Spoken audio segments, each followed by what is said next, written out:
Hey everybody, I am Troy Pollock, as Leah mentioned. I am part of the Pushpay team. I've been on staff for about 6 years, and that's how long we've been in America. So I was the first US employee, so part of the founders group. And as any startup, you start in business development and sales. But shortly after that, I did the customer success team and grew it from 1 to about 75, so it was a lot of fun.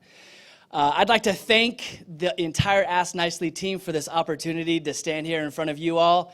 Gotten to know a lot of the team over the last little while and love what you all are doing and love that you're putting on these events. So thank you. It's an honor to stand here and tell you a little bit about the Pushpay story. All right, crowd participation time. Feel free to raise your hand. How many of you think you are customer obsessed or your organization is customer obsessed? Right, that's why you're here. If not, you stumbled into the right meeting tonight if you want to learn about it. But over the next little while, I'm going to tell you everything I know about customer success. Actually, we'd be here all night, so I'm just going to tell you a little bit. But Pushpay was founded by 2 Kiwis in New Zealand in 2011 with a goal to make payments to charities as easy as buying a song on iTunes. Think about that back in 2011. Now we do everything on our smartphones, but back then that was a revolutionary idea. So our first numeric goal was to process $1 billion on our platform to charities. Now, for a second, let me just belabor this point. You might be like me, anything over $1 million, my wheels kind of spin out. So I'll break it down. 1 million seconds ago, 12 days. 1 billion seconds ago, 32 years. So it's a big goal. You can see some of the growth behind me. In 2012, we had 0 revenue. 2014, we got to 200,000 in revenue.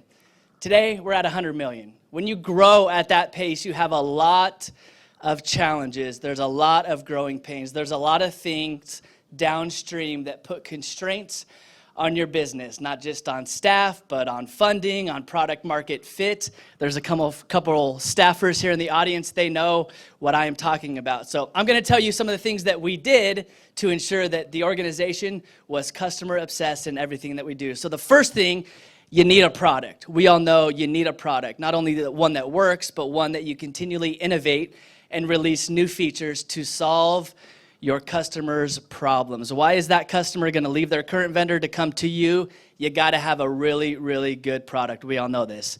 The second thing is you got to have really good systems and processes to support scale.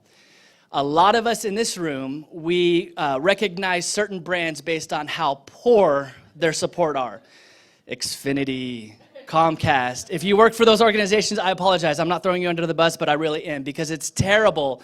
Any governmental office, terrible. Systems and processes are important, but you know what's more important, and it supersedes it all? The people. So the people are the single most important ingredient for your organization to be customer obsessed, and here's the reason.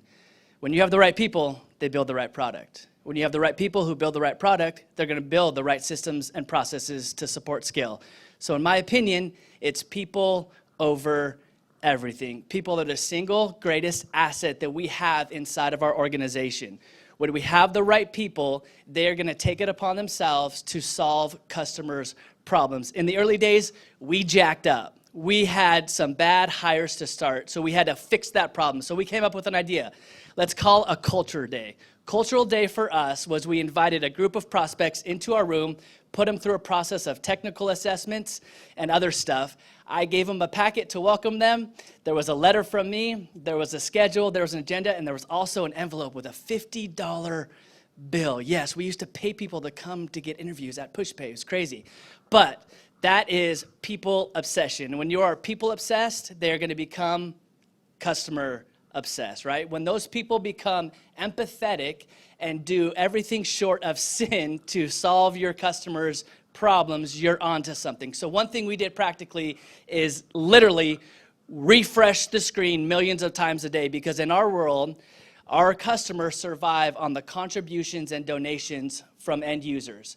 And if they fail as a payments company, that sucks. So we got to make sure that they don't fail. So we used to refresh the screen and follow up with every end user who had a failed transaction to make sure that it went through the platform. Another thing that we did that was customer obsessed is at our conference, our user conference, there was a guy that was tweeting for 3 straight days how bad he wanted the decorative orange pillow, #swag.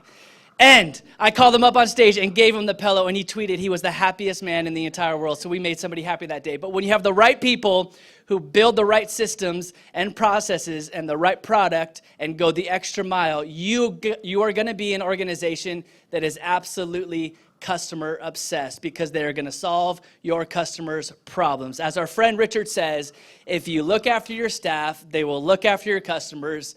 It's that simple.